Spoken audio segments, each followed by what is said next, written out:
Cox here. I know y'all probably been wondering where I've been at since last Wednesday night when I was acting like a crazy person heading back down to Frankfurt regarding these bills, whatever that we've been working on.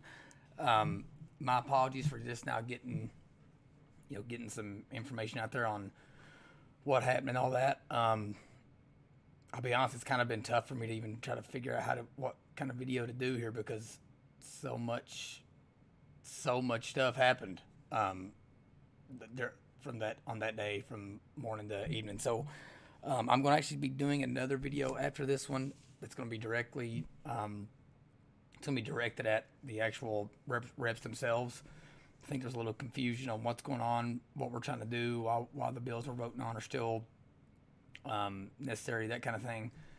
So, but with at least for this one, I want to kind of address you guys, all the other parents and stakeholders in this thing that have been fighting just as hard or not harder than I have been during all this. So to kind of tell y'all what happened and what the state of things are and how we're going to move forward. So obviously Wednesday when I headed down there, the hope was that we'd be able to give them the stink eye or something, and they would just eventually pass whatever what we were trying to get done there. So I wasn't thinking that was going to happen off of just some like pipe dream.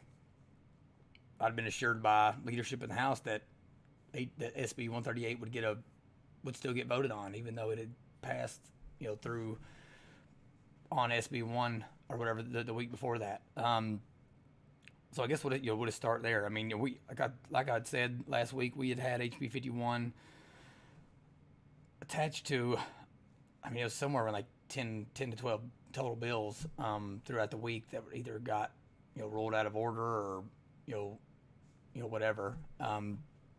So I mean that was probably the first thing on Wednesday that had us worried. It was because it was like every time I would tell the Senate what bills to be looking at or what bills to expect or whatever, something would happen, and they actually on the floor of the Senate changed rules on what kind of language amendments can have in them, and that got a bunch of our bills thrown out, even though that Senator Southworth that had filed them had checked and double checked and made sure that they had been worded the way they need to be worded, and then it was okay to do them the way she had done them. And the Senate President Robert Stivers just changed it on the floor, and no one called him on it. So all those bills were rolled out of order, and they were ripe for the picking. And on my phone, I even had text messages from my senator saying that they were good to go. So, like, again, I think that one thing that we're kind of struggling with here is, or that they're struggling with, is they're not used to a civilian or civilian group, whatever, actually been able to follow through on the things they're saying they're going to do as far as connecting dots and getting people involved and telling people what's happening and all that. I think that we're kind of throwing that for a loop. They're used to controlling everything and controlling the narrative and all that. So, but even going into that night on Wednesday, I mean, I didn't get back down there till like 9:45, and surprisingly, there was a lot of people still in there watching that weren't, elected officials, just like civilians in there. Everyone on the floor obviously knew what I was in there doing. I mean, I was getting, all kinds of the state reps were looking up into the gallery and seeing me there and waving at me or whatever. Some of them were giving me a little smirk, like they knew that I wasn't going to get through what I wanted to get through. And we got news for those guys later anyway, so we're going to get them out of there. And I will be, after it's all said and done, we'll talk about names and what's going on and what my opinions are and that kind of thing. That'd be the fun part, I think. So but right now we still got a few days to try to get this stuff through, so just want to get y'all caught up.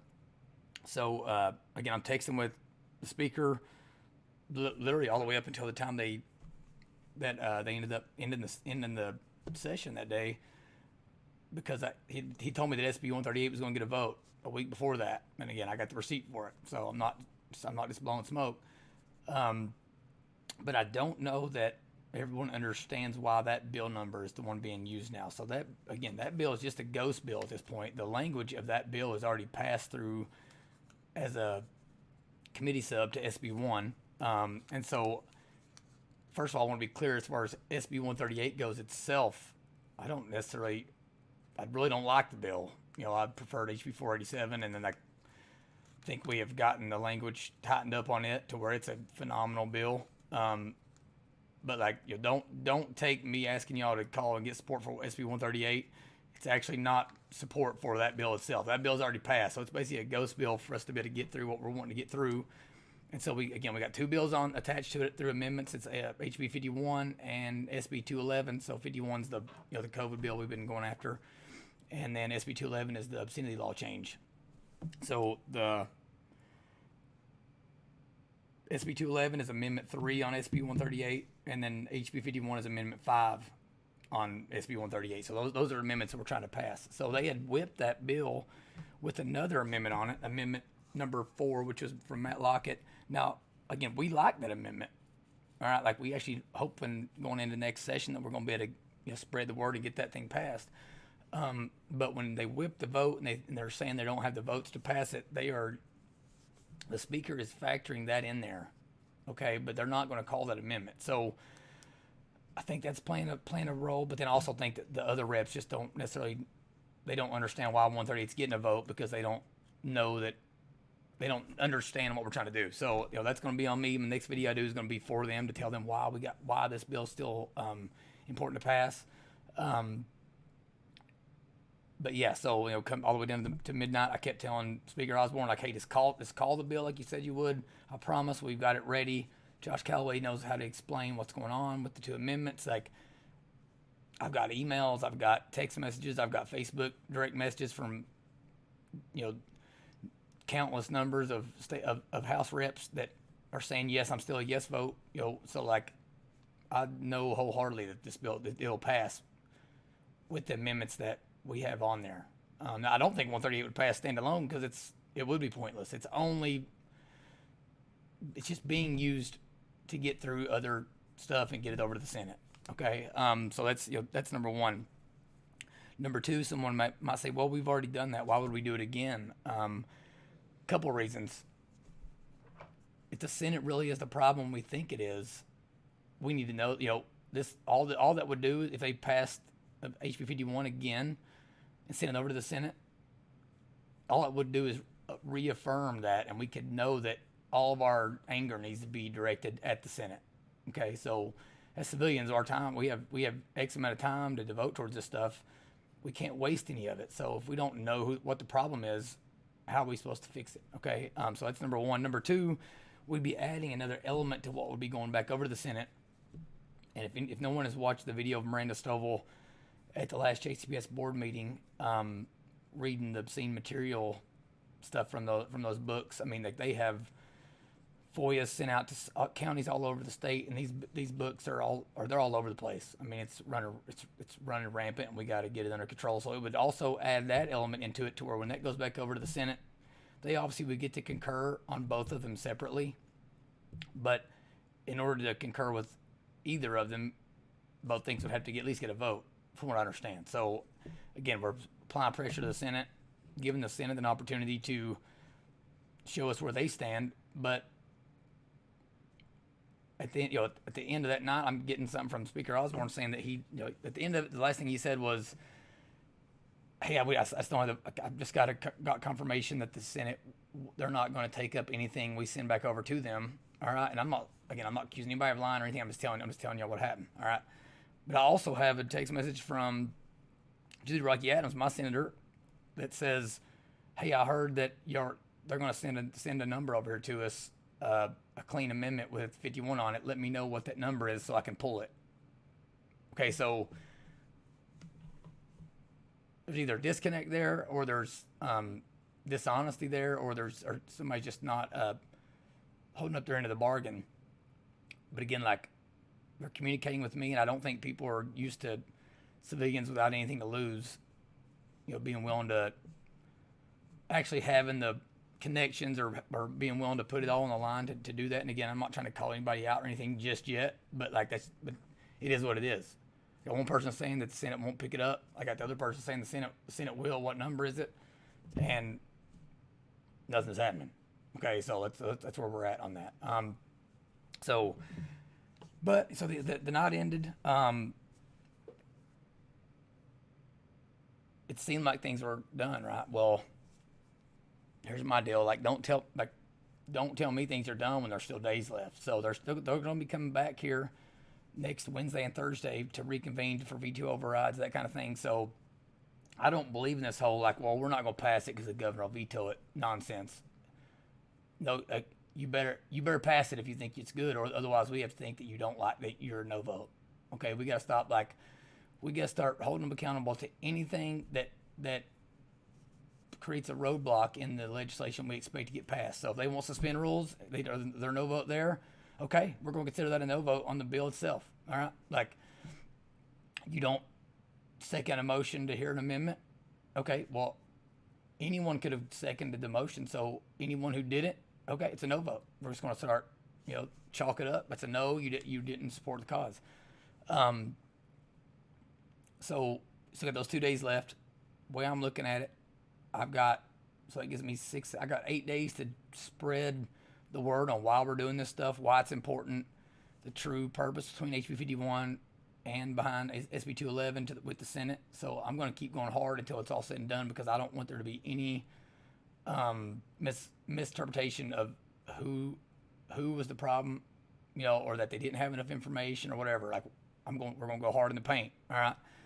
So on Wednesday, basically what they could do is, and we do still have it on a couple bills in the Senate, but I just think SB 138 is our best chance here. And I've already been in contact with David Osborne and Julie Rocky Adams, trying to meet with them during the downtime. So when they come back for this the veto override period, you got 2 days left to pass it. So let's pass it. All right. I don't see any downside to doing that. All right. A couple of things could happen. Okay. So the House could pass it, send it over to the Senate. They could concur, send it to the governor's desk. He vetoes it. Okay. Could we ask for better campaign material than we got to get Liberty people in there, or more Republicans in there, because the governor supports pornographic material being left in elementary school libraries? I mean, is there, or the governor thinks that schools should be able to force your kid to put the jab in their arm, and even though there's no evidence to show that that kids need to be getting this thing in mass. Again, this isn't I don't really want to go down the vaccine deal there. Obviously, everyone knows where I stand, because I'm advocating for a bill that would keep schools from being able to force it on the kids. But again, I'm not going at it from a scientific perspective, from any of that stuff. I'm just saying we got 2 years worth of information. Parents can make these decisions. So, I mean, is there a better thing to run on, as far as against your political opposition than those two things? And so, again, even if you don't agree with it as a Republican, if you're one of these big business types or whatever that wants the vaccine going down in everybody's bloodstream, the way I look at it, if the Senate won't vote for it, if we get a vote in the Senate, as long as you vote yes, you don't have to worry about Republicans coming, or the voters coming after you. But I'm going to be encouraging everyone, anybody who's getting primaried, anybody who's got somebody going against them in the general election, on the Senate side, if we don't get a vote, unless there's clear evidence to the contrary that you're an ally, we have to look at you as an enemy. So there's just no other way to put it. All right. So I'm gonna give the majority of them a pass right now, because I haven't got to specifically talk to them one-on-one. But after the next 8 days, they will not have an excuse. We're going to be tagging them, sharing it with them, emailing it with them. I'll be texting them the video I'm going to do. There won't be any excuses there. So, yeah, so there's that. So he either vetoes it or he doesn't veto it. And then guess what? So if he vetoes it, it's a win even for the rhinos, all right? If he doesn't veto it, it's a win for everyone. First of all, it's a win for our babies, our children, so they can get back to their normal life and quit being all stressed out about stuff that does not matter, that isn't affecting them. So that's the biggest win.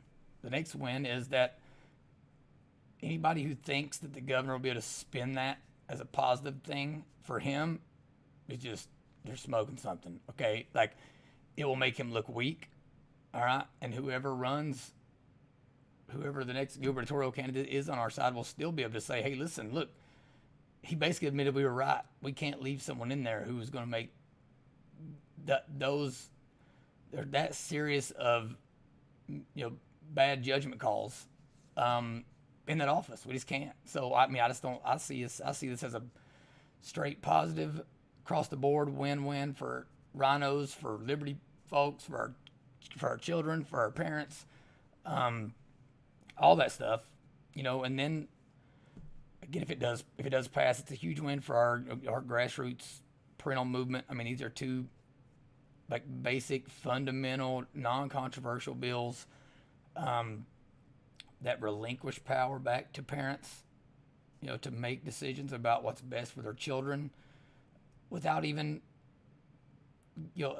attacking curriculum or anything. I mean, these are just, basic decisions about children, parents deciding what kind of, when it's time to have the right time to have the birds and the bees conversation, and not just like destroy a kid's innocence by happenstance because they walk by a book in the library and open it up and see some stuff that me as a 35-year-old man with 4 children sees as hard to look at, and makes me grimace. But then also you see getting to make basic medical decisions. So these aren't even controversial things. But if they can't do these things again, like we might as well throw out the other stuff out the window because they just don't. It'll be proof they just don't give a damn. I mean, I don't know how to say it. I mean, anybody who's watching, sorry for the curse word there, but there's a reason people like Dave Chappelle and those and comedians are so effective because sometimes like bad language is just necessary. It's the only way to get through the significance of whatever it is, or to really put it into context or perspective. So yeah, so that's where we're at. I mean, I'm going to be calling on. I'm going to be speaking at several functions here over the next week. I'm going to be doing, be hosting conference calls. I mean, we're trying to talk about doing like a Q&A and open it up to every one of these groups, all that. Because again, folks, we want this to be a grassroots deal. We don't want anybody to be the owner of it, to be the leader of it. We need everybody. So be doing that. We're going to be doing videos specifically for the legislators. Now, obviously, y'all can watch those if you want, but they're going to be directed at them and kind of giving them, trying to use as much Frankfurt lingo as possible so that everybody can know what's going on, and they can't hide behind the not understanding what's happening part. But then I'm also going to be reaching out to a lot of the group leaders and Facebook groups and different one big population of people that could really make a difference here, and the emotional appeal of this would be huge. I don't necessarily know exactly which term I'm supposed to use. We'll say like the parents of deaf children or children that are hard of hearing. I just want you all to know we've had so many conversations with legislators down there, and like the ones that I would consider enemies on this, they legitimately don't see that. Like they don't see the troubles that those children go through as the equivalent of other ones. I mean, we're talking about a whole nother intersectionality outlook on things. They don't see that disability or that challenge as equivalent to other things. I mean, they literally dismiss it to our face. I mean, one of the ladies that goes in there with me has 2 children that are hard of hearing, and like the mask issue has it's significantly set back her children, and like it's demoralizing and makes me like, it's gut wrenching hearing these stories. And like the legislators that don't agree with 51, they legitimately don't even address that. They just say, "Oh no, that's terrible," but there's got these other kids, and so that that segment of the population, those parents with those with children that deal with those daily challenges and struggles. I mean, we're going to give you all names and emails, stuff like that, of people to reach out to, but your all's emotion and the anger, the disappointment, all that stuff that you all feel, they gotta feel it. I can't express it to them because I don't deal with that on a daily basis. So we really, really need you all to drive that point home, that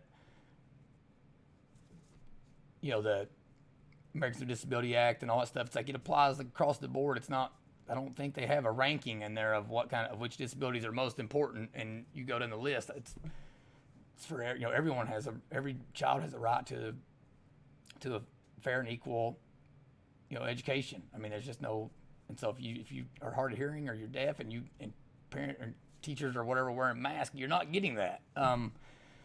So yeah, so there's that. All the Christian organizations, religious organizations, that the scene material stuff is most important to you all. Again, emotion, anger, whatever you're feeling, express it to them.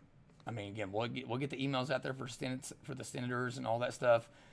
But even like Speaker Osborne, David Meade, Stephen Rudy, those people, the leadership on the House side, they need to hear it too. So all you guys, church groups, let these House reps and senators know that it's just unacceptable to have this kind of stuff in our libraries for our kids to have to see. And so express that to them so they don't think I'm just the only crazy down there wanting any of this stuff done. All of our other groups, it's been pivotal. I mean, like on a huge level, all of our social media warriors out there. I mean, tagging, sharing, liking, all that stuff. Man, I mean, y'all done. I'm doing these videos because I mean, it's been so apparent to me how big that's been along the way, and so please keep doing that. Anything that I put out here, you can share it with anybody you want. You can post anything you want about it. Like none of I don't own any of this stuff. I'm not trying to. So get the word out there to all the groups, all that good stuff. Once all this is over, it's April 13th and 14th. This one journey will be over. I'm going to take time to go out there and get permission from those that are okay with it, and let everyone know, all the key people all throughout the state that have let me bounce stuff off, bounce ideas off of them, and have given me encouragement and stuff like that along the way. So that'll be coming. But until the buzzer sounds, just everyone, every email counts, every call counts, every comment counts, every share counts, every all that stuff matters. So keep it up. Love you guys. Again, I rambled a little longer than I wanted to, but I just think it's important for you all to get as much information as possible. Again, you'll be seeing more videos coming through here later today. It'll be much the same information that I'm telling you right now, just in a different way, meant specifically for the legislators and that kind of thing. So yeah, but if any of y'all have any questions, concerns, comments, reactions, whatever,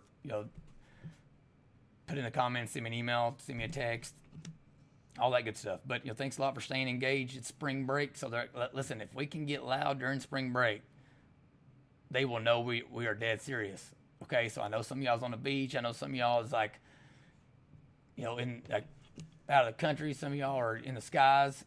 Listen, I hear you, but if we want this done, you're gonna have to go the extra mile and find the Wi-Fi somewhere on your vacation and get this stuff out to them. Let your voice be heard. So love